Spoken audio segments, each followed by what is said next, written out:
I was an extra in the Hunger Games Mockingjay Part 1. I know, no autographs. I'm just a normal person like all of you. I put my pants on one nipple at a time and wipe my ass crack after a hard shit with both hands. But I figured I'd go into detail about this. I've talked about it on the official podcast a little bit, but I've never really dove into what it meant to be the world's most spit-on extra.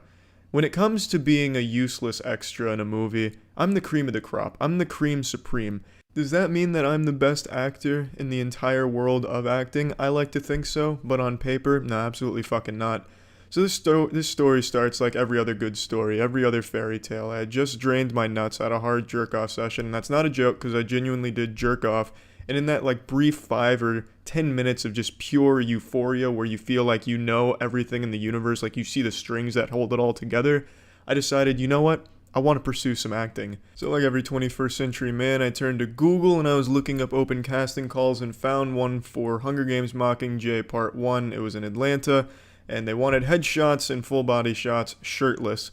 I didn't really know how to do this because I didn't have either of those, and I didn't really want to ask my friends because Tinder wasn't exactly around at that time, so I couldn't just play it off as, hey bro, I'm just trying to slay some punani out here, take these cool shirtless pics of me, let me flex real hard real quick. So I didn't want to ask my friends for anything like that, so I thought it'd be significantly less weird to ask my dad to do it. So my dad was snapping some cool shirtless pictures of me like every good father and son relationship. But what I didn't think of at the time is my dad's 6'5", he's tall as shit, and I'm 5'6", I'm short as shit. And he was taking them at regular eye level, so he was looking down on me, which made me look even shorter than I am. So I looked like a fucking action figure in these photographs. They ended up choosing me to play an extra, and when I went to the fitting, they had a hard time actually getting me anything because they had already banked on me being 4'1". So that was kind of nice and flattering when they're like, wow, you're taller in person, because that's something I've never heard in my entire fucking life. Usually it's, wow, yikes. But anyway, we do eventually find some clothes that fit me, luckily, as if that was a Herculean task. You could have just gone to Toys R Us and found some shit for me. But anyway, we move on from there. We go to the filming. It was about a week after the fitting. And the scene took place in this podunk shithole rust-filled factory that they were using for this location. I guess they had just nicely asked all the homeless people that lived there to leave and kindly asked the heroin addicts not to come back for the course of the next week. So anyway, the scene I'm in, Katniss goes to this factory. It's District 8. It's supposed to be a hospital where she's looking over shit. I'm going to play a clip from it here. You here to fight with us? I am. I will.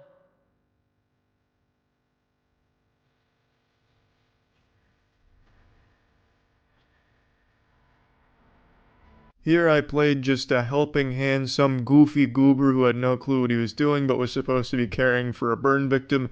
They gave me a slight line to read. I guess it wasn't supposed to be like a SAG type line, SAG being Screen Actors Guild, where you need 3 lines to automatically enter it, so it doesn't really count, unfortunately, and it never would have even if it did make the fucking final cut, which it didn't. I will never forgive them. Boycott Hunger Games because they took out my part. But anyway, my line was somewhere along the lines of, this girl needs help, she's burned, yikes, oh shit, it's a burn, I don't know what I'm doing, I am not a doctor, it's a burn, help, basically just crying for help. That didn't make the final cut, and neither did a lot of other people's lines. There's an elderly man next to me that had a line. You can actually see him in the final cut here. But anyway, I was on a mission to solidify a spot in the final cut of this movie, so I was doing everything necessary, no holds barred. If I had to start rimming people, I'd start rimming them. If I had to start flipping tables and wet willying bitches, I was gonna do it. I was getting into this fucking movie's final cut, no matter what. So what I would do is I would chase around the action in my designated area. So the elderly man that had lines, I would keep scooting closer to him in between takes, that way I'd be there. They didn't use his lines, so that slapped me right in my fucking face, unfortunately. I also really goofed around probably too hard. I would be like screaming kind of loud because they're like, be chaotic, be wild. And I was just like, fuck, oh shit, fuck, sometimes. And obviously that didn't make the final cut. I thought there'd be a slim chance of that though, maybe in the background like an Easter egg. But I didn't put too much real estate in that. I didn't expect that to make it. But what I did attempt and really thought would make it to the final cut is when this kid right here, the kid who says, are you here to fight, are you going to fight with us, Katniss? I was originally positioned where this one girl's head is poking out. That was supposed to be me. But my plan was, I knew this kid was going to be in the movie no matter what, because he's an actual actor. They paid him to do these lines. So my plan was to sit up as straight as possible, as erect as I've ever been in my life. The world's most perfect posture. So that way my head would be at like his titty level. So every time they'd have his lines going, you would see me. You'd have to see me. Unless they were going to fucking pixelate me like a UFO documentary, you were going to see me. But what they ended up doing is they told me to switch with the person they ended up putting there, which is this person that's poking their head out, all very cautiously, just trying to avoid it. I was trying to get in it, they're trying to stay out of it. They changed me because I was blocking their shot. I was too intrusive, so they ended up putting me a little more ahead. That's not to say I didn't make the final cut, though. It was, at the end of the day, a mission successful. If you pause the movie right here, you can see my arm doing the, is it the, I don't remember, one of these, or whatever the fuck the symbol is for Hunger Games. But yeah, you can see me poking it out there. And yeah, that was my extra role in the Hunger Games Mockingjay, and I probably ruined a little bit of that scene. Not by design, but I was out for number one. I was going to be the world's most impressive extra on this movie. Unfortunately, they outsmarted me. But I do honestly kind of feel like maybe I did ruin a couple of the scenes that were supposed to be in there. Because, like I said, there was a lot more lines, but I'd keep fucking scooting closer to them. And I guess they probably didn't like me being in every single line. Which, honestly, I can totally understand. And that's not something that crossed my mind. I never thought that I would maybe potentially ruin someone else's line by just being there. But I can totally see how that could have happened. So, if you did have a line in this movie that didn't make it and you suspect it's because I kept photobombing the shit out of it, that's on me, and I'm sorry about that. But I mean, hey, it's Hollywood, you know. It's a dog-eat-ass world out there. I was just gunning for it, and it did not pan out the way I was hoping it would. But anyway, at least you can see my arm in there. That's it. So yeah. Man, Vasily is really taking the world by storm, man. Vasily practices by bench pressing these heavy machinery. That's how he gets such big hand strength.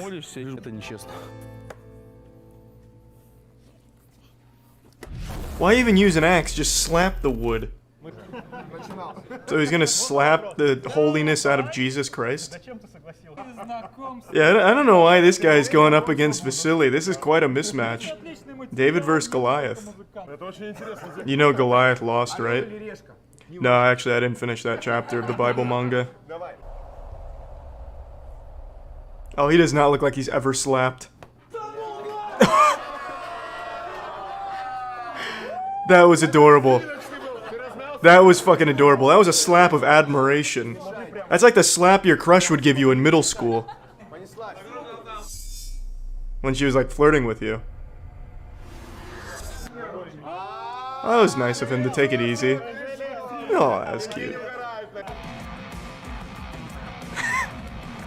Hit him with the no look. Can we get to some real slapping though? That was adorable and wholesome and shit, but I want to watch Vasily spin a man's head around. I want him to really crank this one and knock Vasily out. Oh. I love when he slaps, he gives like a little facial expression like he just shit his pants or something, like a little fart, and he's a bit embarrassed by it. He's fucking no-scoping him with his slaps. Come on now, send him home. Oh, that wasn't bad. Oh boy. Oh god, he's gearing this one up for a mean one, I feel it.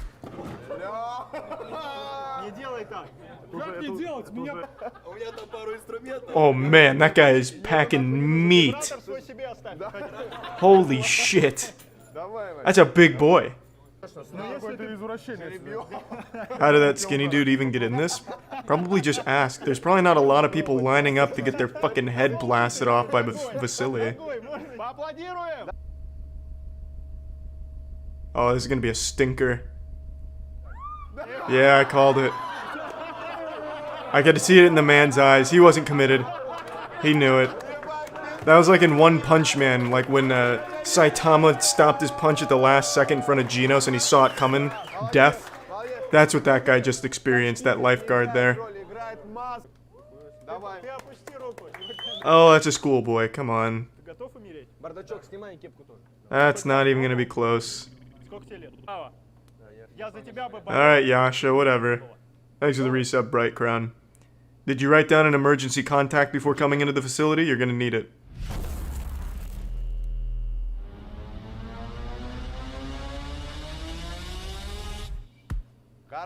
God, it sounded like he just hit a rock with his hand. Vasily's face is made out of steel. Oh! Not bad! Oh, we might have a little Brightburn situation on our hand here, where this kid's actually Superman.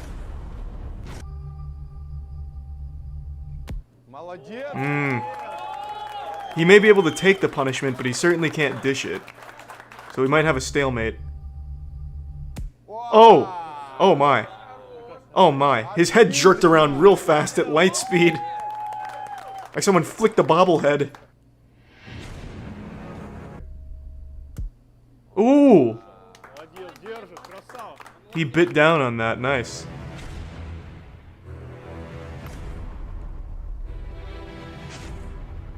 His jawline is nuts! His jawline is like calluses on top of calluses on top of calluses, like he was hitting his chin with a hammer, just preparing for Vasily. Those fucking osteoblasts have done great work for his jawline for this fight. He's prepped.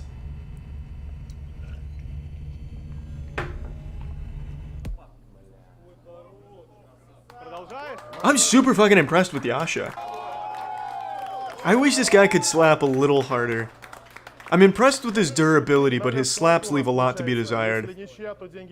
His slaps are kind of like a wet fart, but his defense is like a fucking steel tank.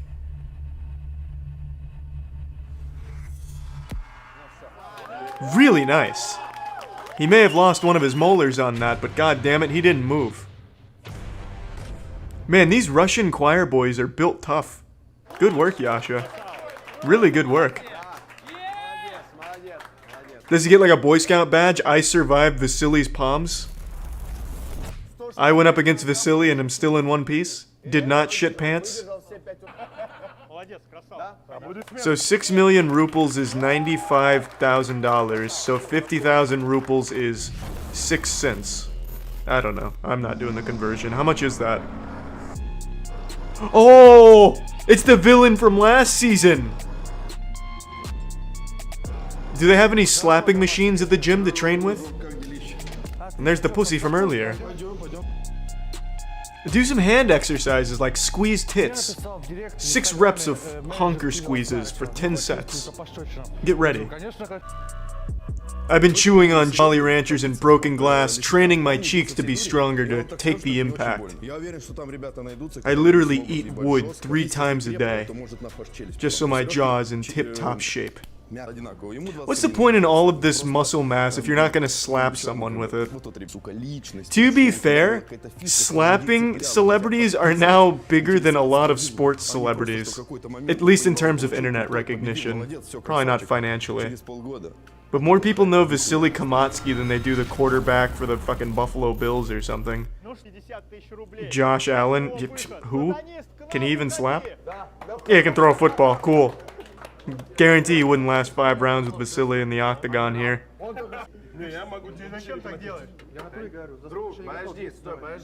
He's coming in here with a bad attitude. That's good, he's got to get ready.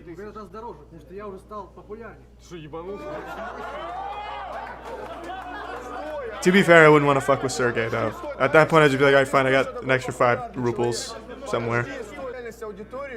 You know, to be fair, you're acting like a big old asshole right now, Sergey. Just get in there and slap.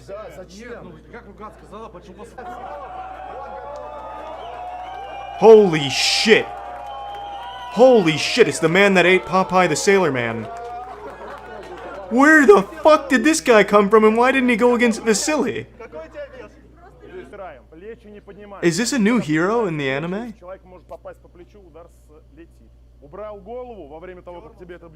Yeah, this looks like fucking Vasily's evolved form in Digimon, like he digivolved into this. He even has a hairy back, too. Are we sure this isn't Vasily in a disguise? Sergey has got to be pissing his pants right now. This guy is bigger than Vasily. That shoulder bicep fusion, the amalgamation of shoulder and bicep that have fused into one unit is massive. That's like the width of my entire torso across. Oh, fuck yeah. Here comes that big schmeat. Oh! Oh, God! Whoa! His entire family felt that, all at once. Literally murdered that man. Sergey came in here begging for more bloggers and more money, only to get literally annihilated by the boogeyman of slaps. Holy shit. Jesus, did he break his neck? When is he gonna fight Vasily for the championship belt? God, this guy's just seeing stars, titties, and Fortnite default dances floating around his head like a Looney Tunes character. Oh, he's super concussed. There needs to be a new medical diagnosis for his level of concussion. Oh, God, that's brutal. Oh, just fucking eating meat right there. Ooh.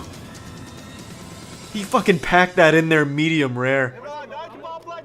Slap Vasily. Put the big guy against Vasily. I don't even know who's gonna win in that one. I honestly think this guy, the new competitor, the Deus Ex Machina, the mountain of masculinity. Damn, he doesn't even know what happened to him. He thinks he just got date rape drugged. Jesus. So when does Papa fight Vasily? Damn, that's a big guy too. Jesus, Misha. Did you not see what he just did to that man? He literally stole his soul Shang Tsung style. It's a hard word to get out. Oh! Oh! Oh! Oh! What? Misha!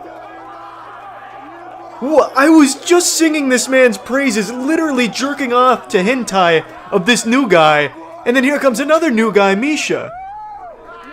What? So he's a glass cannon. He's got a glass jaw and paper skin. He can pack a cannon, but he can't take it. There's no way Misha stands this, though. There's no way. There's no way. Wow. Wow. And this guy's a swimmer. They build swimmers tough in Russia, I guess. When they say swimming, they must have to swim through fucking concrete or something. Why is that swimmer so goddamn big and good at slapping? Holy shit, Misha. God damn! Those fucking slaps are flying in at Mach 2. It's like a railgun. And he's just taking it. I am so impressed with Misha. God, like, the fucking spectators are feeling the impact like a sonic boom washing over them. I can't believe... This is nuts. This is good. I might want to start take up swimming. God, his knuckles look like 5 hamburgers stacked on top of themselves. It was a good run, Papa. But man, I don't think anyone expected Misha to come out there with that kind of fire. Tell me there's more. I have to see Papa vs. Vasily or Misha vs. Vasily, or just more of Misha in general. Come on. Don't blue ball me like this. There's no worse feeling than when you engage in an internet argument with some anonymous asshole, and then it turns out that that asshole is extremely talented. Today I have a very sad story to share with you where the villain gets the last laugh. Real life isn't like anime, where the good guys always win. Sometimes the bully comes and puts your head in the toilet and flushes. So it all starts with this video. A YouTuber posts their best performance of an impossible piece of music called Rush E.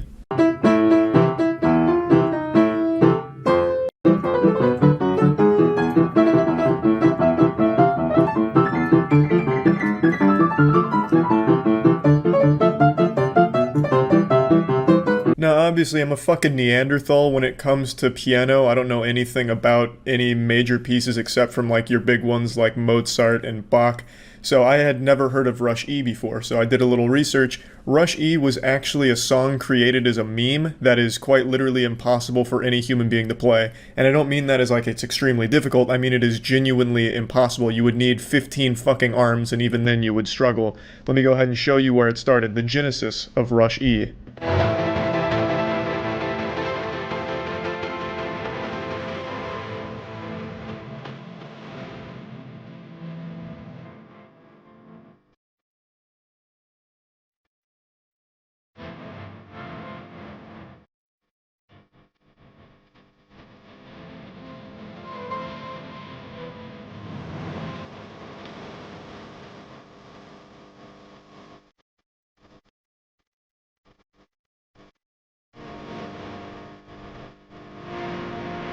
If any human being actually performed this song as written here, it would probably end the world on the spot, or bring about the heat death of the entire universe.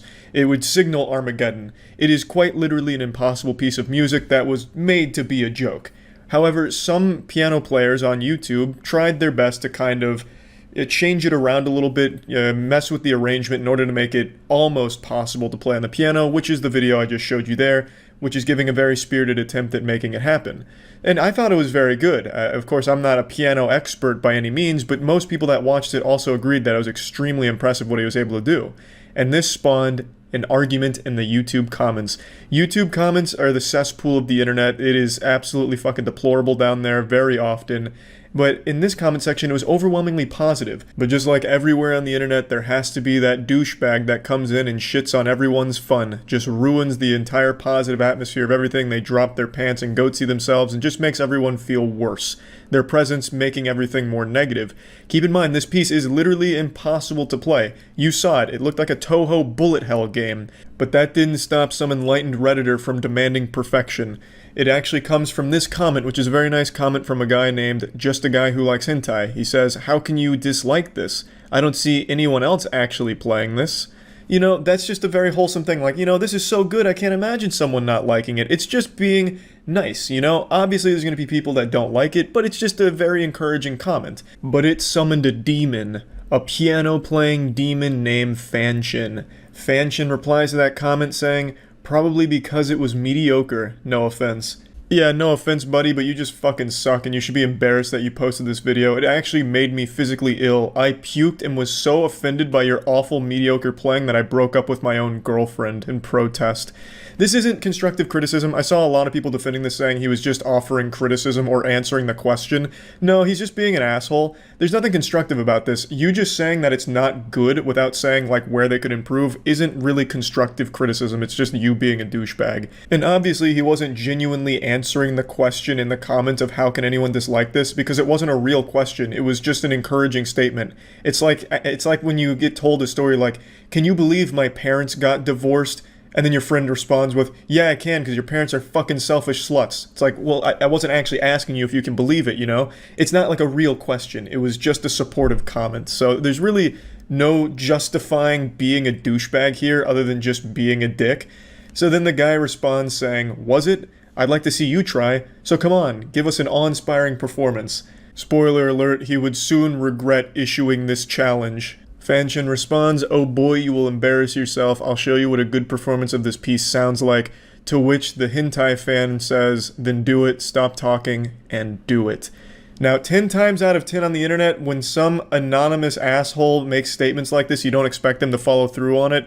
And even less often, you will expect them to be good at anything. But this is the exception. This is the anomaly. This is probably the first time in history someone has actually followed through on a statement like this and actually been good at it. Fanshin responds saying, "Maybe you can pay me, then I'll be motivated, LMFAO. He's pretty arrogant and pompous," to which Hentai responds, "So being known as a jealous, contrarian liar until you post your own rendition isn't a good enough motivation for you? Sorry, but that's all you're gonna get." And then Fanshin again, he's twirling that cartoonishly evil mustache and says, "Haha, sure, why not? Fun summer project. Maybe I'll get more views." And then other people kind of come in here and tell him to shut up. They don't really like his negative attitude. The comment section starts to gain a little bit of infamy, so more people come in with the popcorn to watch from the sidelines. You can see the war has erupted. Now we're watching the commenters fight. Another challenge was issued saying upload something by Scott that guy, other than MLR or Entertainer. Again, I'm not familiar with piano pieces, so I don't even know what that challenge is. I'm assuming it's difficult. And then eventually Fanchin comes back and says, wouldn't have the confidence to upload a performance that I'm not pleased with, but yes, props to the guy for attempting it. It's just this could have been played with much more accuracy had he spent more time polishing, which is something I will show. It's pretty much learned a tempo, but I'm striving for consistency and clarity. So he finally gives like almost a constructive criticism there, and then he gives his rendition of this piece. And unfortunately, it fucking slaps.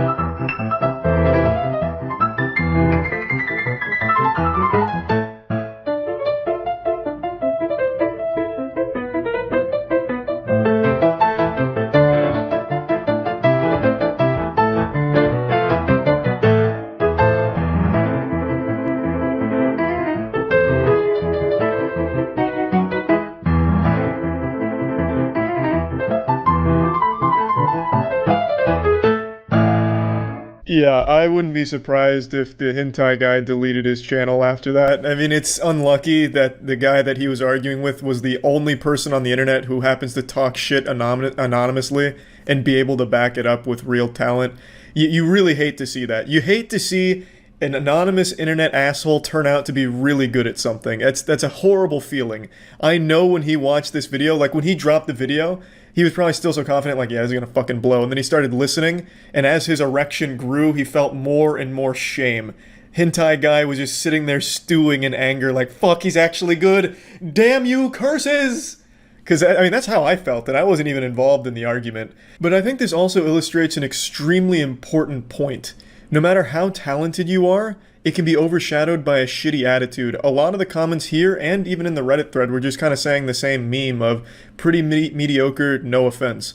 Like, not even respecting his very clear talent because they don't like him. If you're insufferable and unlikable, people aren't going to respect your skill. And I think that's...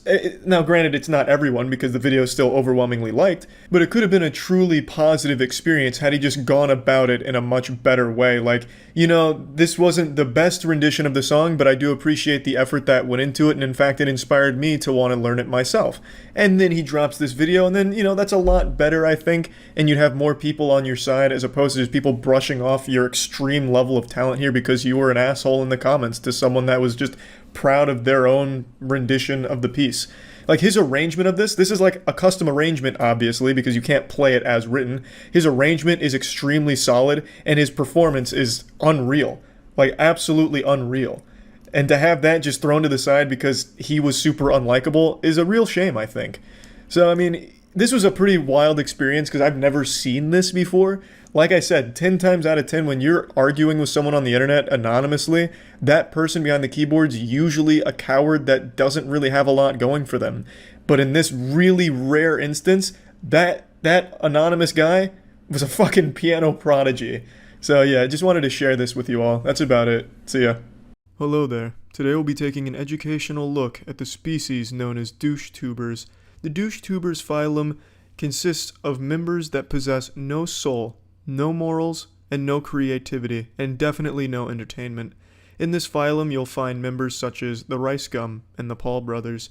DoucheTubers are composed of mainly 5 characteristics. 1. They are all douchebags on YouTube who got popular by being douchebags on YouTube for children. 2. Bragging, always bragging, or flexing. Flexing, for those of you who aren't 12, is when the money is thrown in the face of the viewer. Look how much money I have that you don't. I just fucked a hooker that cost $5,000 because girls usually won't look at me without money in my hand, so I paid for it. You don't have this kind of money, I have this kind of money. So it's just bragging about your money to the children that watch you, which is kind of just shitting in the hand that feeds you. But kids like it. 3. Just being a big fucking douchebag. 4. You're still a big fucking douchebag. 5. Always threatening to fight your haters or roasting them. Optionally diss tracks if you want to be an extreme turbo super douchebag YouTuber. Douchebag YouTubers are something I've talked about in the past. They're probably the biggest content creators on the site because kids live vicariously through that kind of content. They see this man who's successful because they watch them. So they feel like they had a part in that person's success. And when they get flexed on, they feel like they've earned that. Like when they're getting flexed on, it's like, hey, I gave you that. Yeah, use it wisely. Kids like that kind of shit because they might not have it, and it feels good that they were able to help someone else achieve it. I understand it. It makes sense. That doesn't mean I respect it, though. It's a very toxic thing. And the reason I'm making this is because I found the perfect example of a DoucheTuber today. Memulous made a video on a man named Ryan Franklin who is the epitome of a DoucheTuber. He does it all. And I want to take a hard look at his channel here to show you exactly what DoucheTubers are and why they're a bad thing. As for shoes, my shoes cost more than your whole outfit, so yeah, easy. First, flexing. I'm only going to show one Ryan Franklin clip per point to illustrate it because I don't want to show more than necessary because I understand not everyone has a war-hardened stomach like I do that can hold on to vomit when they see abysmal fucking content like this. So I'm only going to show as much as necessary to get the points across so you are not tortured with more Ryan Franklin content than you need to be. In nearly everything that Ryan does, there's some degree of flexing. In a video it'll be, oh, look at this Gucci hat I just bought, or oh, hey dad, I just spent $2,000 on this Louis Vuitton trench coat. On Instagram he'll post, just bought this extremely expensive pair of shoes, these Yeezys. Oh, check out this Gucci condom on my micro penis, #blessed. He is always flexing. And flexing is one of the main things with DoucheTubers. I really personally don't understand why people will just stand for that. That's just so insulting and spitting in your face. Hey, you've supported me. Now I'm going to brag to you that you don't have these things. So fuck you. I don't get that, and I think that's just a really bad thing to do. Unhealthy more than anything. It shows nothing but insecurity or a sense of holier than thou, which all DoucheTubers have. They always think they're more important than all of their viewers, and they always have this belief that the world owes them everything and they're entitled to everything the world has to offer. I'm a hypocrite, which, you know, like, cool, whatever, like, I don't actually care, but apparently I'm a hypocrite because I complain about people doing clickbait, but then proceed to do clickbait myself. Now, I sort of get your point, but at the same time, your points are irrelevant, alright? They're dumb, they're stupid. I mean, I do the odd misleading thumbnail, the odd misleading title here and there, and if you're dumb enough to, like, you know, be misled and, like, actually go onto the video, like, I've clickbaited you, I won, I've got the extra view, like, you're so dumb if you go onto the video thinking... I am in firm agreement with Ryan on this point here. If you are a fan of Ryan Franklin, you are dumb, and you are stupid. As you can see, this illustrates my point I just made, where he thinks he's better than all of his viewers. He thinks they're all very dumb for even falling for his clickbait, and most DoucheTubers feel the same way. Hey, my audience is so dumb, I can clickbait the shit out of anything, even if it makes no sense. Aliens invaded my boners at 3 a.m. while watching SpongeBob? Haunted, super scary, you won't believe, number 6, 10 million views. So yeah, I agree the viewers of these kind of people, I wouldn't necessarily call them stupid, but they're naive because they're children, they're being exploited with this misleading shit, which is fucking awful in my opinion. I don't see the attraction, like, I'm not overly like, ooh, like... Now, one of the main things he does is he always insults any of his haters based on their appearance. He always goes right for appearance insults, and he does not discriminate. It doesn't matter your age, sex, race. You could be a fucking alien. You're still a target. Everyone is equal in his eyes. Here he is taking on a 6-year-old, and he showed no mercy. The full wrath of his clever roasting was laid down upon this 6-year-old. He was merciless. What's wrong with your hairline? Your hairline is so ugly. Right. Hair jokes. I mean, never heard those before in my life. If I had £1 for every single time someone mocks my hair for the colour or the style or anything, it doesn't matter. I'll be living in the Bahamas. I wonder why he gets so many hair jokes. I honestly can't imagine. I'm gonna go ahead and pile on it though. You look like Bert from Sesame Street. I'm sure you get that one all the time, so that's nothing new. Your hair looks like Anthony Sullivan's Smart Mop after it was used to clean up a pile of Chaz Finster's pubic hair. I'm actually really glad you chose that hairstyle though, honestly. It lets people know you're a douchebag without ever having to talk to you. Your hair looks like 3 rusted slinkies that had an orgy on top of your head that you just decided not to stop. So you're welcome. There's 4 more for your Bahamas fund. Guys, this person right there, the ugliest man alive. And you know what's the most awkward thing is when this calls you ugly. Oh no, look out. We've been invaded by Ryan Franklin. No, I'm just kidding. That's not Ryan Franklin. That's Watto from the Star Wars prequels. Ryan is way too much of a pussy to confront someone directly. He's already privated his Twitter account and shit because he's a big old pussy. But you see what I did there, Ryan? I compared you to Watto. And Watto is known for not being super great looking in The Phantom Menace. So I'm calling you ugly. You get it? You know, because that's what you do. Man, you really took that 6-year-old down to size, man. What are you, like 19 or 20 and you're just calling a fucking child ugly? Are you out of your fucking mind, man? Holy shit. Well, I opened up some fan mail. This is a letter from one of you guys. I think her name's Jessica. I haven't opened that fan mail in 2 years. What a cool guy. He couldn't even be bothered to read who the fan mail was from. He's had it for 2 fucking years and hasn't opened it. What a piece of shit. I honestly don't think that fan mail is actually from somebody. I feel like he just wrote that himself as Jessica. I don't think this guy's getting fan mail or ever has in the past. You do want me to get maybe like another PO box, that sort of thing, so you guys can send me in letters, maybe like candy from your country, then, you know, I'll definitely do it. Oh yeah, that's what we want you to do, Ryan. Open up another PO box so they can send you letters that you'll never fucking read for 2 years. Great idea, you stupid son of a bitch. Amazing. Hey guys, you want me to open another PO box so you can send shit that I ignore? How's that sound? Great, huh? Again, just further proving he does not give a shit about his fans or anyone for that matter. Unbelievable. Now, I don't intentionally flex on my fans. How the fuck do you have an accidental flex? Oh, whoopsie. I accidentally just started taking pictures of all of my expensive possessions and saying how great they were and then accidentally uploading them all over everything that I own.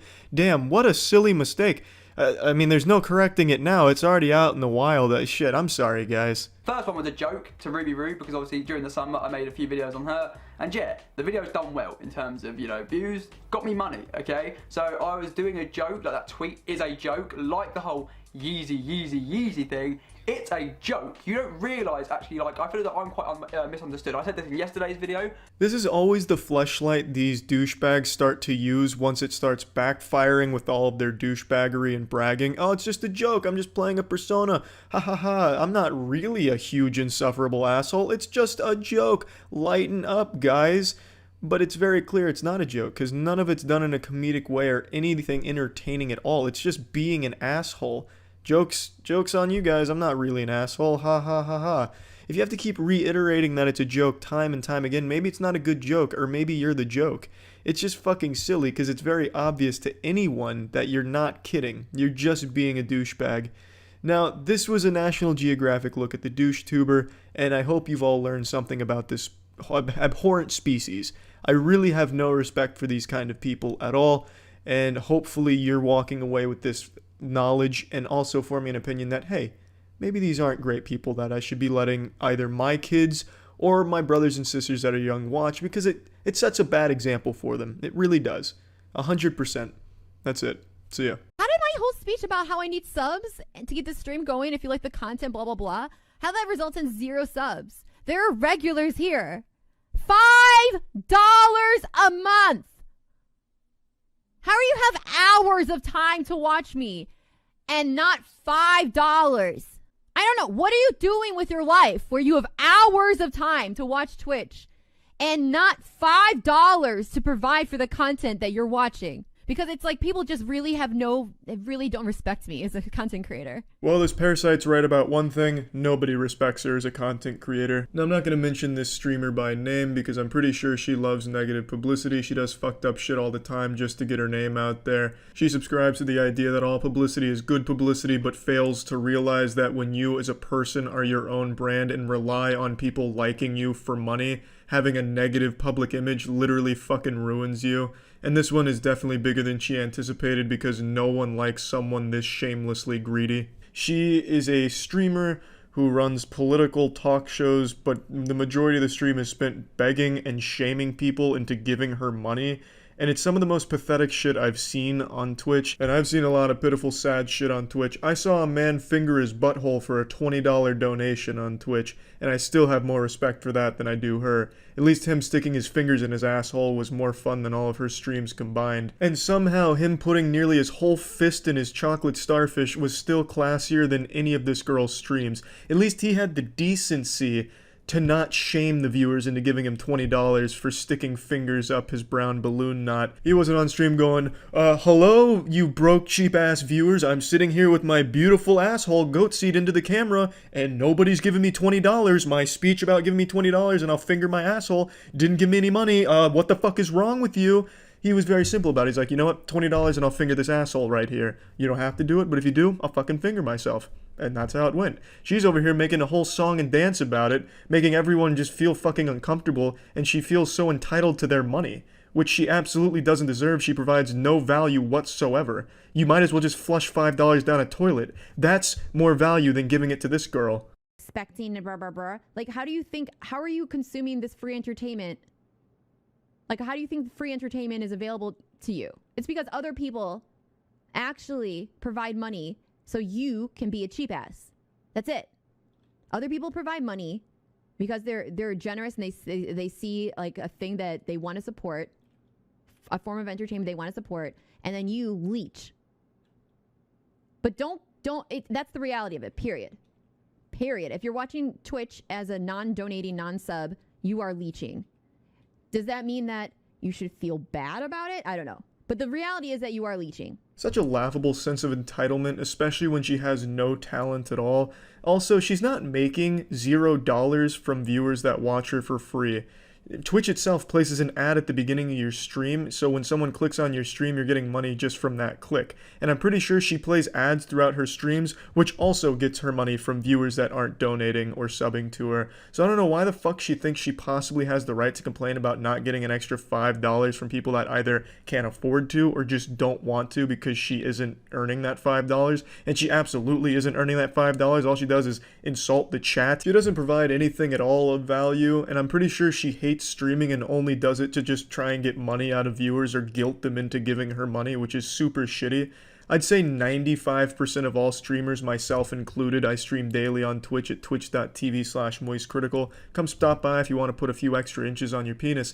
I'd say 95% of all streamers do it just because they love streaming. I know I do. I don't think the majority of streamers are going around just constantly begging for subs and donations, but I know there definitely are a few, her being the biggest culprit, but I'd say the majority of streamers aren't like that. Chat, I haven't got a donation or a sub for an hour. What the fuck? For an hour? What the fuck?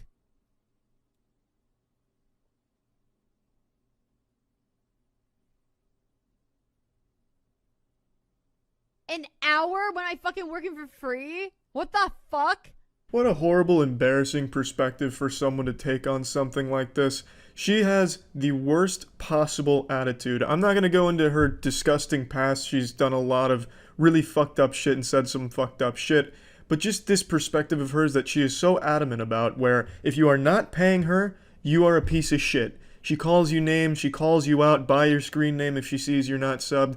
She is the most standoffish, unlikable person on that platform. And it's gotta be kind of embarrassing to be a subscriber to this girl because she's openly hostile and doesn't give a fuck about it. Only there to siphon $5 out of your wallet every month because she feels entitled to it, as if you're just holding her money for her because you flip on her stream to fall asleep to it once every 3 months. But yeah, this narcissist is probably the greediest person on Twitch. She's like the Mr. Krabs of streaming, but not nearly as cool as Mr. Krabs because she has a shitty personality, a horrible attitude, and the worst perspective on things on that entire platform. And the reason why this is getting retweeted and liked so much is because she's an attractive woman who didn't act like a nice person, which is what makes sexually frustrated incels angry.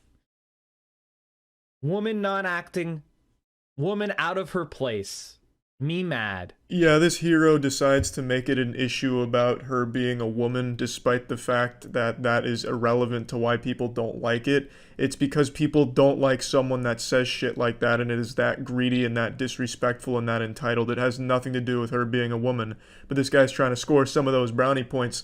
Oh, streamer, please look at me fight for you on Twitter. Please let down your long hair so I may take my $5 and climb up and woo you over. It's also really cute that Mike over here decides to call everyone that disagrees with her perspective an incel when he himself is like the fucking king of incels. Check out his first interaction with the streamer. That's fine.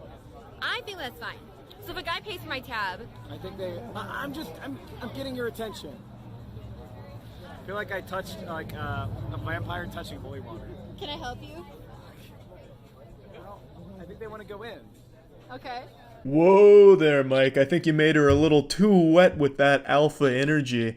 Yeah, man, you've definitely got a lot of room to be tossing the word incel around, huh? With game like that? What a fucking player. Great work, Mike.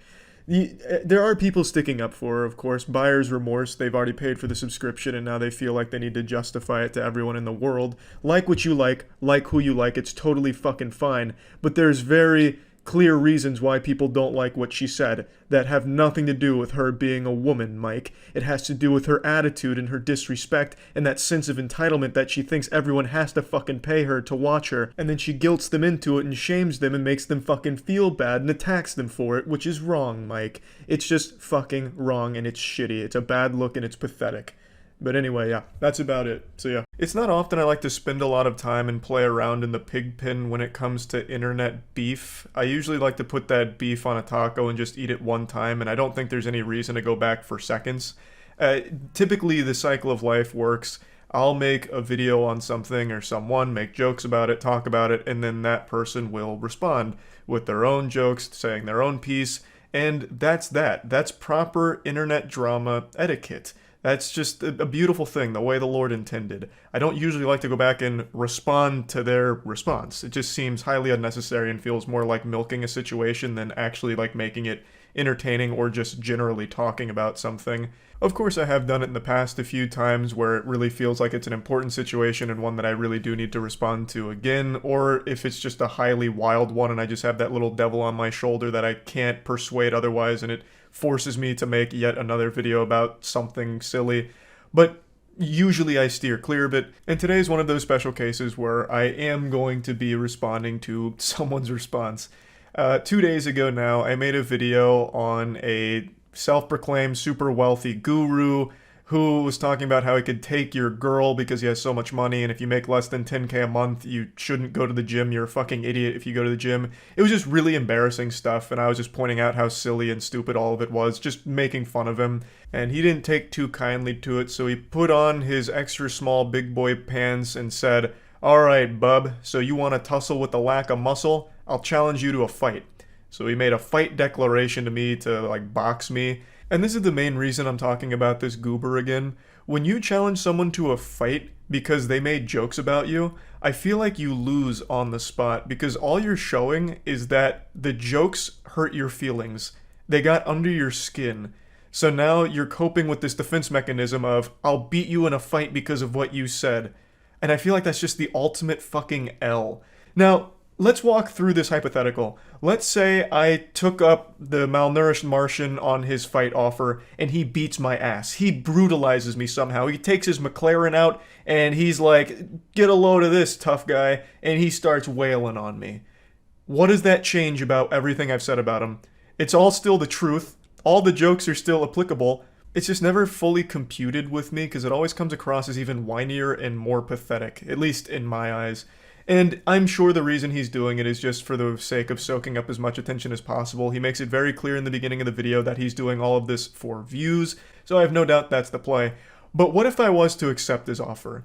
I feel like that would be his legitimate worst nightmare because I am 100% sure he's never thrown a punch in his life, not even in his dreams, because his bones would shatter. And let's not forget, I do keep that big iron on me. And these pythons, they don't play nice. But being in great shape doesn't correlate to being a great fighter. So who knows, maybe this guy absolutely could slap me around in a physical fight. But we won't find out because I don't plan on accepting the offer regardless. It was by this guy Penguins, whatever his name is. Brother, you have the video up on the screen. What do you mean Penguins, whatever his name is? You could have just opened your eyes. Are you too wealthy to just read? Can you read? It's Penguin Z0. He was talking a bunch of crap about my video. So we're going to respond. This is my reaction. Okay, we're not going to get heated in this. I'm not really massively triggered. I just want to take advantage of the views. So we're going to get right into this. Immediately, this little weasel's already lying. I wasn't talking crap about his videos. I was talking shit about his videos. Okay, I don't only own a McLaren. I used to have a 570S that was white. If you followed me for a while, you know this. It was a convertible drop top. Okay, had that car, sold it, got a yellow Maserati, then got bored, and I was like, I got to get another McLaren. So I have a McLaren, a Maserati Ghibli. That's a 1 of 5, by the way, which costs way more than this entire fucking YouTube channel's ad revenue on a monthly basis. And then... Man, he's really putting that egg on my face right now. I look real silly. This guy means business. He's got a lot of expensive cars. Holy shit. And he sets the record straight. The McLaren isn't rented. He showed the keys. And then even mentioned that he puts his Instagram sticker on the back. So I'd prefer if he just rented it. You put your fucking Instagram handle as a sticker on the back of your McLaren, it's already worthless now. You've ruined it.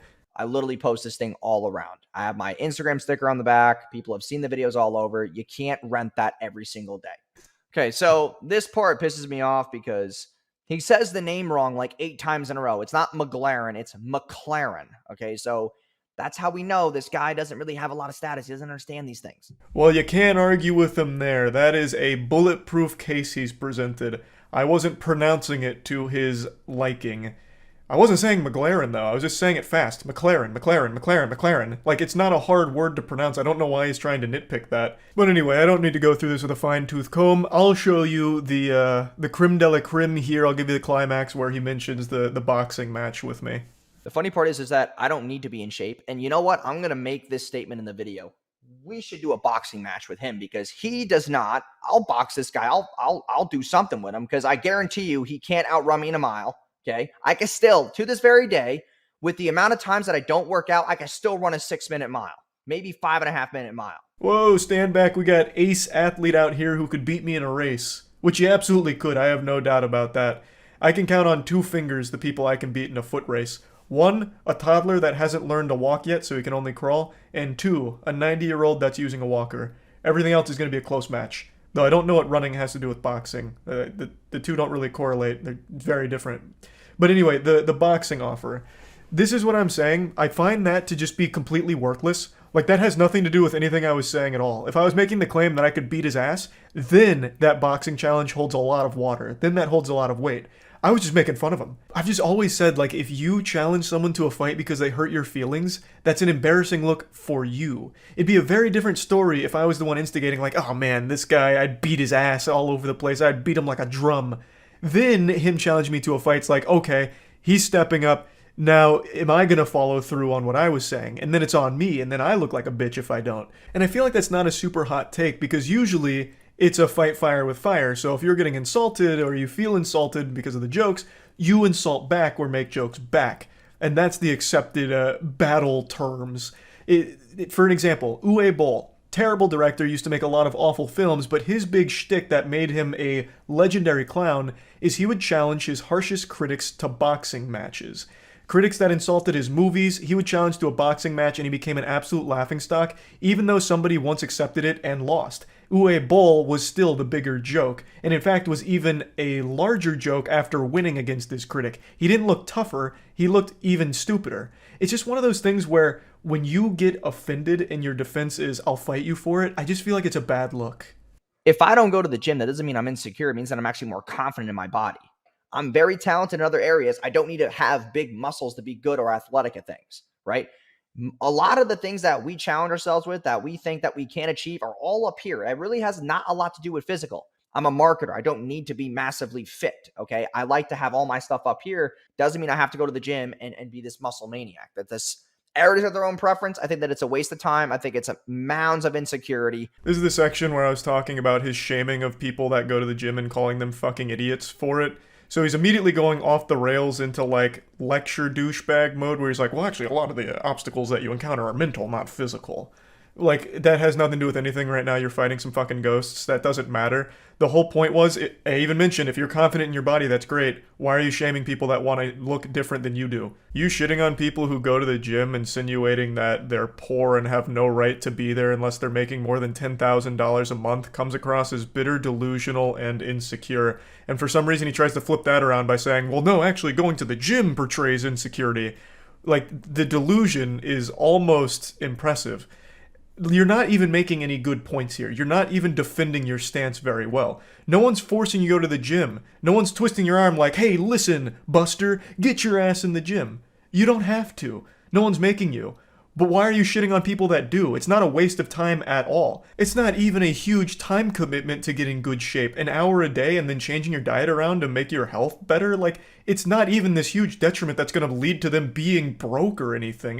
It's just absolute nonsense from a guy who I'm certain has never picked up anything heavy in his life. Because if you look at a person who lifts and a person who doesn't lift but has a lot of skill sets and has high intellect, the guy with a lot of intellect, with a lot of path and purpose and skill sets, it's going to win.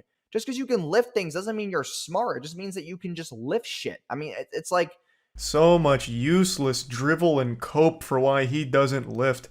You can do both here, dummy. You can lift and still be highly intellectual. Even if being in great shape isn't necessary for the skill set for your career path, it's still probably worth doing because it's not a massive time investment for it.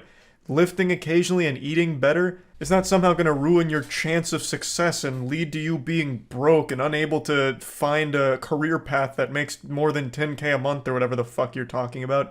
This is just all mental gymnastics to justify you personally not wanting to go to the gym. Just don't.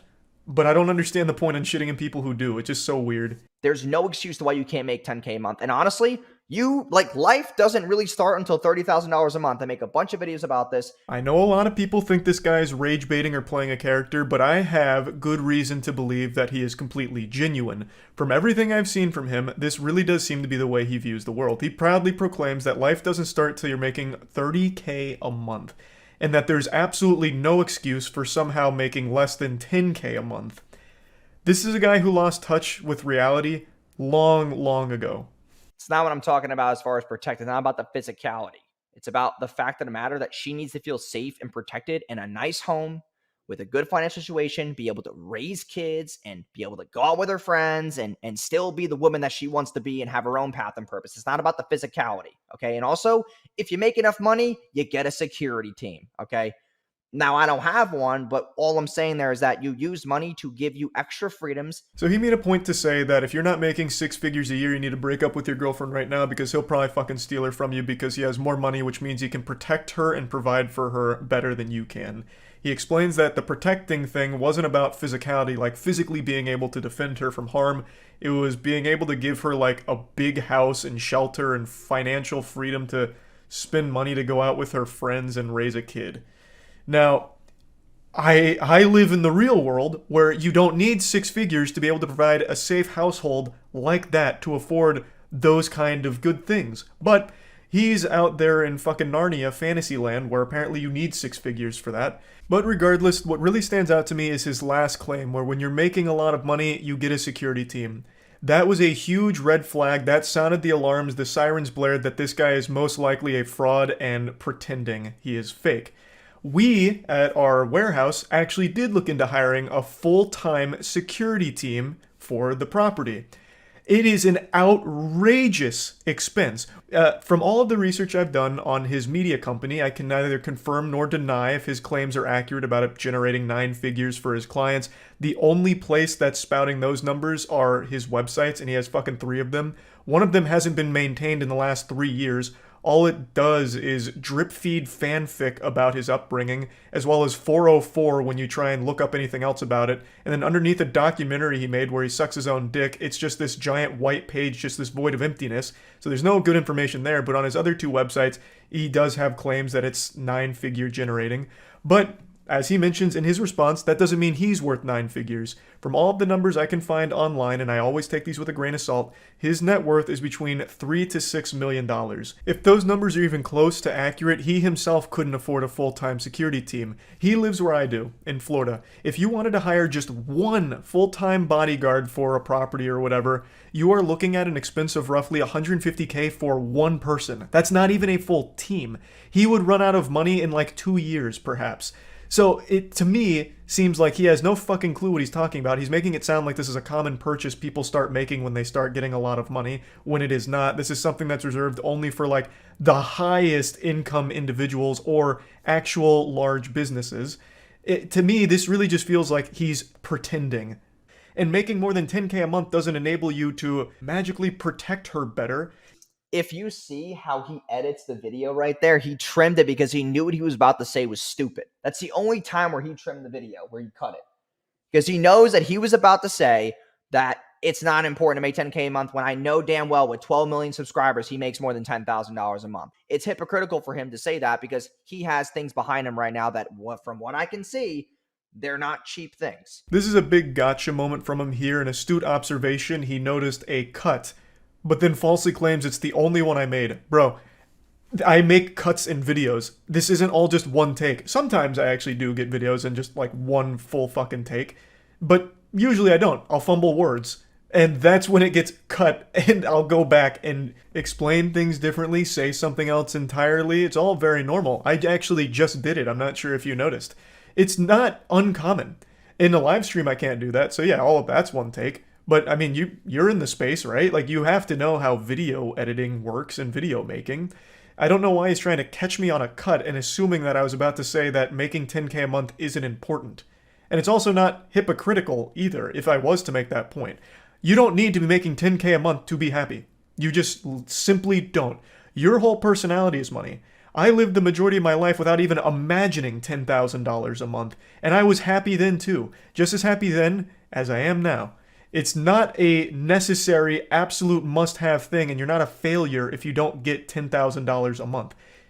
Contrary to the delusion that you're fucking encumbered by, you don't need 30K a month to start living.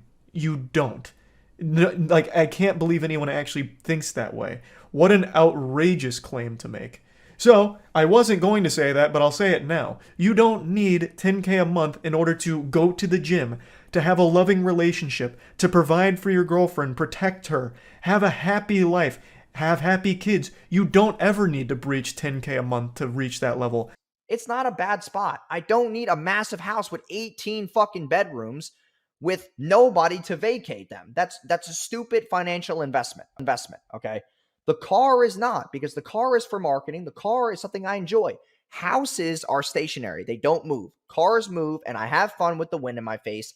Finally, something reasonable here. I pointed out that his house tour is a very nice spot, but it's not a mega mansion, which confused me because he's all about flexing his cars, for example. And he defended it by saying that it's a nice spot, but he doesn't need a big house. He doesn't want a huge mansion. It'd be a bad investment for him financially. He doesn't want a lot of eyes on him. And all of that makes sense. Completely agree. You don't need a huge house or anything like that. But then why doesn't that same line of logic apply to your McLaren and your supercars, your extremely expensive cars? He tries to say that the cars are for marketing. Why? Because you slap your Instagram handle on the back of one of them? I'm just going to hit you with the cold water and give you the truth. There has never been a single living, breathing human being that has seen a car with an Instagram handle on it that thought to themselves, wow, that piqued my interest. I can't wait to check out that Instagram account of that cool guy driving that car. 100% of the time, people write you off as driving a cringe mobile. That is the worst marketing. It's like anti-marketing. It makes people laugh at you. But regardless, with the house, you're right. You don't need a big house. Same way you didn't need those expensive cars. But you mentioned that you have fun with them. Well, I'd actually understand if you did have a mega mansion because it'd fall in line with what you were just talking about, where guys who don't make 6 figures a month need to break up with their girlfriends because they can't protect and provide. If you had a big house, you would be providing for your girlfriend, right? You mentioned that you have a girlfriend. I imagine she lives with you. You mentioned people live with you.